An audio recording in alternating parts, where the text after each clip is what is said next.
দেখছেন পূর্বাঞ্চল প্রতিদিন। একের মধ্যে একাধিক সংবাদ নিয়ে পূর্বাঞ্চল প্রতিদিনে আপনাদের সাথে রয়েছি আমি স্বপ্ন। বিস্তারিত সংবাদের আগে প্রথমে দেখে নেব হেডলাইন্স। কাবুগঞ্জে পরিমলের হাত ধরে বিজেপিতে যোগদান করলেন শতাধিক পুরুষ মহিলা। বৈধ কাগজপত্র না থাকায় পাথর বোঝায় একটি লরি বাজেয়াপ্ত করল কালাইন বন বিভাগ। পুলিশের জালে উত্তর ত্রিপুরা কুখ্যাত গো মাফিয়া লিটন দাস। লোকসভা নির্বাচনে প্রায় ৩ লক্ষ ভোটে পরিমল শুক্লবৈদ্য বিজয়ী হওয়ার তথ্য সংবাদ মাধ্যমে তুলে ধরলেন বিমলেন্দু রায়। ধর্মনগর বড়ুয়াকান্দিতে সড়ক দুর্ঘটনা, দ্রুত গতিতে বাইক চালাতে গিয়ে নিয়ন্ত্রণ হারিয়ে দুর্ঘটনার শিকার হয়ে গুরুতর আহত 2 জন। সাংবাদিক চিন্ময় নাথ এবং অন্যান্যদের উপর প্রাণঘাতী হামলার প্রতিবাদে সোচ্চার শিলচর প্রেস ক্লাব, দুর্বৃত্তদের বিরুদ্ধে কঠোর পদক্ষেপ গ্রহণের দাবি। রাতাবাড়ী টাইটেল মাদ্রাসার মৌলভী মকবুল হোসেনের মন্তব্যের তীব্র নিন্দা সামাজিক মাধ্যমে।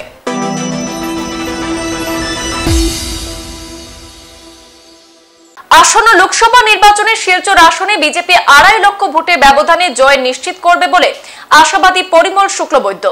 সুনাই মন্ডল বিজেপির সংখ্যালঘু বিভাগের অন্যতম সাধারণ সম্পাদক বাবলু হোসেন লস্করের বাড়িতে এক যোগদান তথা নির্বাচনী সভার আয়োজন করা হয়। এতে প্রায় শতাধিক পুরুষ মহিলা আসামের বরিষ্ঠ মন্ত্রী পরিমল শুক্লবৈদ্যের হাত ধরে বিজেপিতে যোগদান করেন। এদিন প্রায় 20 মিনিট ধরে বিগত 10 বছরের বিজেপি সরকারের কাজকর্মে খতিয়ান তুলে ধরে বক্তব্য রাখেন পরিমল বাবু। দেশ মানে এগুলো বললে হবে না হিন্দু মুসলমান খ্রিস্টান বাঙালি বিহারি অমুক তমুক, আরে দেশ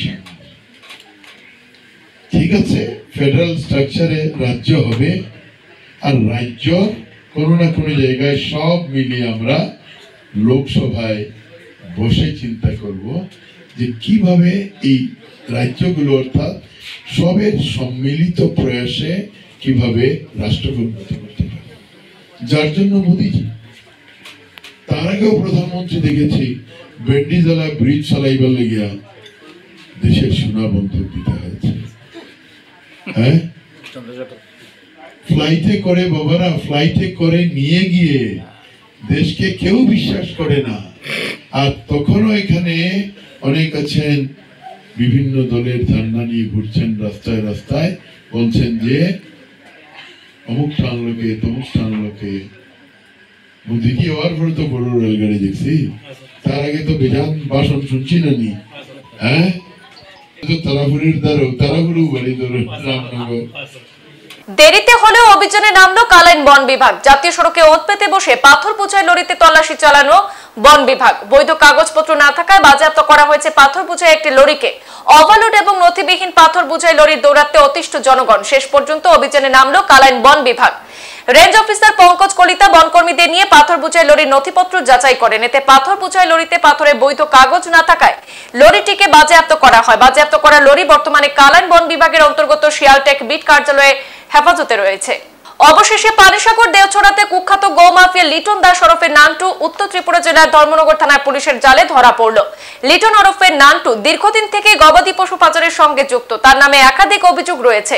সে কুমারঘাট ও কৈলাসহরে বেশ কিছু অবৈধ গো মাফিয়াদের সাথে অবৈধ পাচার বাণিজ্য চালিয়ে আসছে বলে অভিযোগ। অবশেষে গোপন খবরের ভিত্তিতে ধর্মনগর থানার পুলিশ দেওছড়ায় তার বাড়ি থেকে নান্টুকে গ্রেপ্তার করেছে। পুলিশ সূত্রে জানা গেছে, ধৃত লিটনের বিরুদ্ধে গরু চুরি, পাচার, মাদক এবং বার্মিজ সুপারি পাচার সহ একাধিক অপরাধের অভিযোগ রয়েছে। মঙ্গলবার রাতভর ধর্মনগর থানায় রেখে তাকে টানা জিজ্ঞাসাবাদ চালায় পুলিশ। বুধবার ধৃত গো মাফিয়াকে ধর্মনগর জেলা ও দায়রা আদালতে সোপর্দ করা হয়।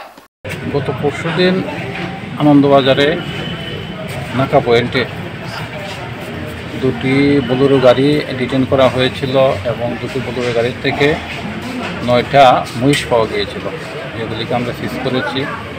2 জন আসামিকে সেই দিনে আমরা অ্যারেস্ট করেছিলাম, আর বাকি 3 জন পালিয়ে যায়। 3 জনের মধ্যে একজনকে আজকে অ্যারেস্ট করা হয়েছে, কালকে কোর্টে প্রডিউস করা হবে। স্যার, তার বিরুদ্ধে তো একাধিক অভিযোগ রয়েছে যে সে আন্তঃরাষ্ট্রীয় পাচার কার্যের সাথে জড়িত। সেই সম্বন্ধে দেখবো, আমরা অন্যান্য পিএসকে আমরা মেসেজ দেবো, দেখবো তার বিরুদ্ধে কী কী এভিডেন্স আছে, কোন কোন থানাতে কী কী কেস আছে, অ্যাকর্ডিংলি ব্যবস্থা নেওয়া হবে। শিলচর জেলা বিজেপি কার্যালয়ের সভাপতি বিমলেন্দু রায়ের উপস্থিতিতে সাংবাদিক সম্মেলনে আগামী লোকসভা নির্বাচনে প্রায় 3 লক্ষ ভোটে পরিমল শুক্লবৈদ্য বিজয়ী হওয়ার তথ্য তুলে ধরেন বিমলেন্দু রায়।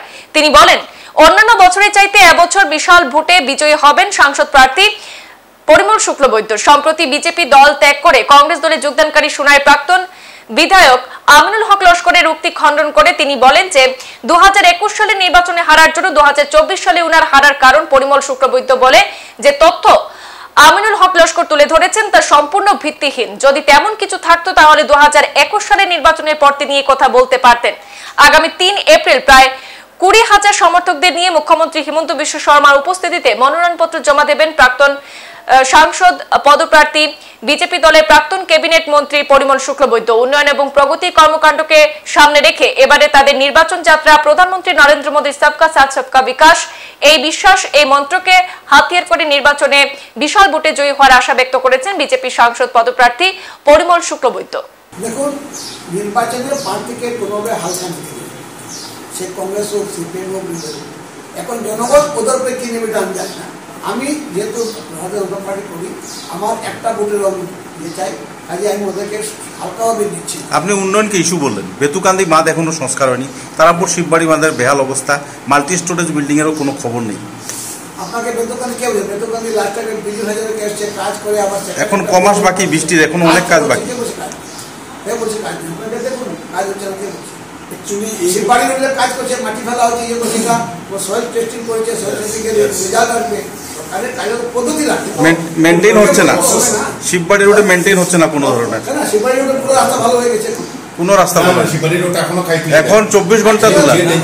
হ্যাঁ, শুধু আশ্বাস দিয়ে দিচ্ছেন আপনার জনগণদের।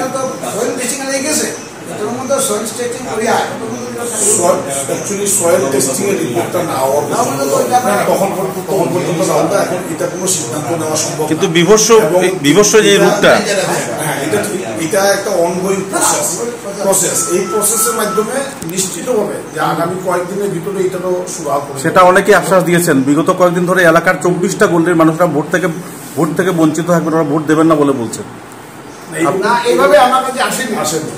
পরিমলদার প্রকাশ্য সভায় সেদিন কথা হয়েছে, তারাপুর শিববাড়ি রোডে অনেক মহিলারা ছিলেন, অনেক ইয়েরাই ছিলেন, তারা বলছেন তারা যদি সংস্কার না হয়, অন্তত যদি জলও ফেলা না হয়, তাহলে ওরা ভোট দেবেন না। জর্জরিত এলাকার নাগরিক কথা হয়েছে, উনি বলছেন পরের দিন জল ছিটানো হবে, কিন্তু আজ পর্যন্ত 1 ফোঁটা জল ফেলা হয়নি। সেটা আমার ভগবান দিদিছে পরশুদিন না লাগলে এটা মিউনিসিপালিটি, তাহলে এখন সবাইকে ভগবানের আশায় চলতে হবে। একটা কথা, আমার সহকর্মী বন্ধু যে সঞ্জিত, মানে ভগবানের আশায় চলতে হবে তাদের ভুক্তভোগী মানুষ। না রাহুল, আমি পরিষ্কার করে বলতেছি যে এই ব্যাপারটা ডিস্ট্রিক্ট প্রেসিডেন্ট জানা ছিল, আমি জানলাম। আপনাদের সাংসদের ভূমিকা শূন্য, বিধায়কের ভূমিকা শূন্য। বিধায়ক নিজেই বলছেন আমি কতবার বলেছি কন্ট্রাক্টরকে, মানুষ তো ভুক্তভোগী দাদা, মানুষ তো জর্জরিত হয়ে জীবন কাটে, মানুষ মরছে। আপনারা ভোট ব্যাংক নিয়ে রাজনীতি করছেন। দ্রুত গতিতে বাইক চালাতে গিয়ে নিয়ন্ত্রণ হারিয়ে দুর্ঘটনার শিকার হয়ে গুরুতর আহত 2 জন। ঘটনা বুধবার দুপুরে উত্তর ত্রিপুরা জেলার ধর্মনগর বড়ুয়াকান্দি গ্রামে। আহতরা যথাক্রমে বাইক চালক চন্দন শব্দকর এবং সঞ্জয় শব্দকর। উভয়ের বাড়ি ধর্মনগরের বড়ুয়াকান্দি গ্রামের 20 ঘর কলোনি এলাকায় বলে জানা গেছে। ঘটনার বিবরণে জানা যায়, রাজমিস্ত্রির কাজ শেষ করে বাইকে চেপে দ্রুত গতিতে আসার সময় দুর্ঘটনাটি ঘটেছে। 2 যুবক মদমত্ত অবস্থায় ছিল। দ্রুত গতির কারণে নিয়ন্ত্রণ হারিয়ে এই দুর্ঘটনা ঘটে বলে পুলিশ সূত্রে জানা গেছে। এদিকে এই ঘটনার খবর পেয়ে ঘটনাস্থল থেকে আহতদেরকে জেলা হাসপাতালে নিয়ে যায় ধর্মনগর দমকল বাহিনী কর্মীরা। গুরুতর আহত এবং রক্তাক্ত অবস্থায় আহতদের চিকিৎসা চলছে জেলা হাসপাতালে। আহতদের অবস্থা খুবই আশঙ্কাজনক, তাদের উন্নত চিকিৎসার জন্য অন্যত্র রেফার করা হতে পারে। এদিকে ধর্মনগর থানার পুলিশ ঘটনাস্থল থেকে দুর্ঘটনাগ্রস্ত বাইকটি উদ্ধার করে থানায় নিয়ে যায়। সাথে একটি পথ দুর্ঘটনা মামলা হাতে নিয়ে তদন্ত শুরু করেছে পুলিশ। বাড়িতে কাজ করি আমার গ্রামের ছেলে, আমার লাগা বসে যে মিস্ত্রির লোকে কাজ করতো, এই মিস্ত্রির বাইক লইয়া গেছে, কইছে সামনে থেকে আই আমি দোকান থেকে, মিস্ত্রির বাইকটা লইয়া গেছে। বাইকটা লইয়া যাওয়ার পরে আমি দোকান থেকে বেড়ায় বাইক দিতে চান না, এরপরে জোর করিয়া মানে আইয়ার, এরপরে মিস্ত্রি দিলেইছে, তার দুগালি বাইক দিলেইছে। বাইক দেওয়ার পরে হাইওয়ে রোডও গেছে, নতুন রোড একটা হয়েছে আমরা বাড়ির পশ্চিমে দিয়া বৌরাকান্দি এদিকে রোডটা হয়েছে, এইখানে গিয়া বাইক অ্যাক্সিডেন্ট হয়েছে। ওন কীরকম অ্যাক্সিডেন্ট হয়েছে ওন ক্লিয়ার না, কীভাবে অ্যাক্সিডেন্ট করছে, কিন্তু বাইক অ্যাক্সিডেন্ট করছে তারা দুজন আমরা গ্রামের লোক। কোন জায়গাতে অ্যাক্সিডেন্টটা হয়েছে? অ্যাক্সিডেন্টটা হয়েছে হাইওয়ে রোডে বৌরাকান্দিতে। কি নাম তাদের? চন্দন শব্দকর আর একটার নাম সঞ্জয় শব্দকর। তাদের বাড়ি কোথায়? বৌরাকান্দি 20 ঘর কলোনি। সাংবাদিক চিন্ময় নাথ, তার অনুজ চিরঞ্জীব নাথ, মামা ঋষিমণি নাথ ও অন্যান্যদের উপর বর্বরচিত হামলার প্রতিবাদে সোচ্চার হল শিলচর প্রেস ক্লাব। বুধবার শিলচর সদর থানায় এজাহার দায়ের করার পর শিলচর প্রেস ক্লাবের কোষাধ্যক্ষ চিন্ময় নাথ মঙ্গলবার বিকেলে রংপুর কান্দিগ্রামের বাড়িতে তাদের উপর দলবদ্ধভাবে যে পৈশাচিক আক্রমণ করা হয়েছিল এর বিবরণ তুলে ধরেন। প্রেস ক্লাবের সাধারণ সম্পাদক শঙ্কর দে বলেন, সাংবাদিক চিন্ময় নাথ এবং তার পরিবারবর্গের উপর প্রাণঘাতী হামলার সুবিচার করতে হবে। দুর্বৃত্তদের বিরুদ্ধে কঠোর পদক্ষেপ গ্রহণ করতে হবে। একই সঙ্গে ওই এলাকায় বিভিন্ন অসামাজিক এবং অবৈধ কার্যকলাপ যেভাবে মারাত্মক আকার ধারণ করেছে এর মূলোৎপাটন করে অপরাধীদের দৃষ্টান্তমূলক শাস্তি দিতে হবে। শিলচর প্রেস ক্লাবের পক্ষ থেকে এই দাবি জানানো হয়েছে। অবশ্য এই ঘটনায় পুলিশের তাৎক্ষণিক তৎপরতায় সন্তোষ প্রকাশ করা হয়েছে। সাংবাদিক অভিজিৎ ভট্টাচার্য বলেন, দুষ্কৃতীদের কড়া হাতে দমন করতে হবে। 26 মার্চ মঙ্গলবার দোল উৎসবের দিন রংপুর তৃতীয় খণ্ডের কান্দিগ্রামে শিলচর প্রেস ক্লাবের কোষাধ্যক্ষ বিশিষ্ট সাংবাদিক চিন্ময় নাথ তার বাড়িতে মারাত্মকভাবে আক্রান্ত হন। সাংবাদিক চিন্ময় নাথ, তার ভাই সাংবাদিক চিরঞ্জীব নাথ এবং তাদের আরও কজন নিকটাত্মীয় দুষ্কৃতীদের আক্রমণে তারা জখম হয়েছেন। তাদেরকে হত্যা করার চক্রান্ত হয়েছিল। আজ শিলচর সদর থানায় এসে এফআইআর দায়ের করা হয়েছে। মঙ্গলবার ঘটনার পরই পুলিশের সহায়তায় শিলচর মেডিকেল কলেজ হাসপাতালে চিকিৎসা শুরু হয়। দেখা যাচ্ছে যে দুষ্কৃতিকারীরা ওই অঞ্চলে দীর্ঘদিন ধরে বিভিন্ন অসামাজিক কার্যকলাপের সঙ্গে যুক্ত এবং এমন একটা পর্যায়ে এসে সেটা পৌঁছেছে যে চিন্ময় নাথের বাড়িতে এসে তাদেরকে আক্রমণ করা হয়েছে। যখন সেখানে নানা রকম অসামাজিক কাজে লিপ্ত ছিল সমাজ বিরোধীরা, চিন্ময় নাথের পুকুরের পাড়ে এসব ঘটনা ঘটছিল, তারা যখন প্রতিবাদ তখন দুষ্কৃতীরা একেবারে বেপরোয়া হয়ে তাদের উপর প্রাণঘাতী হামলা চালায়। মঙ্গলবার ঘটনা ঘটার পরই শিলচর সদর থানার অফিসার ইনচার্জ মিস্টার অমৃত কুমার সিংহ তিনি তড়িঘড়ি পদক্ষেপ নেন। পুলিশি তৎপরতা এগিয়ে চলেছে।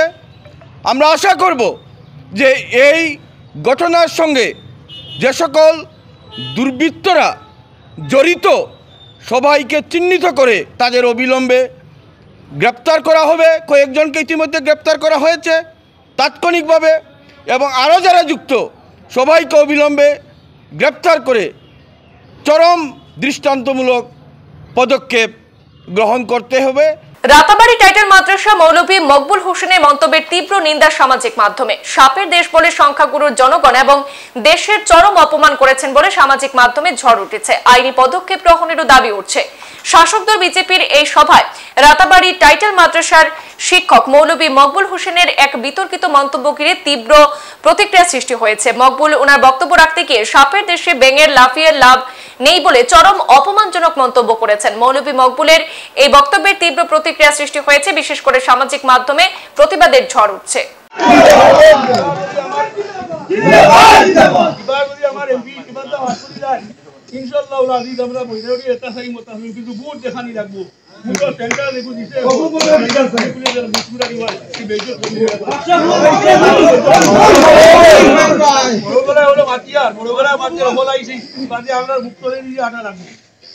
আপনি কিতাব হইল তারা কিতা আছে মুক্ত আছে আর আমরা হাঁটাইয়া লাভ নাই।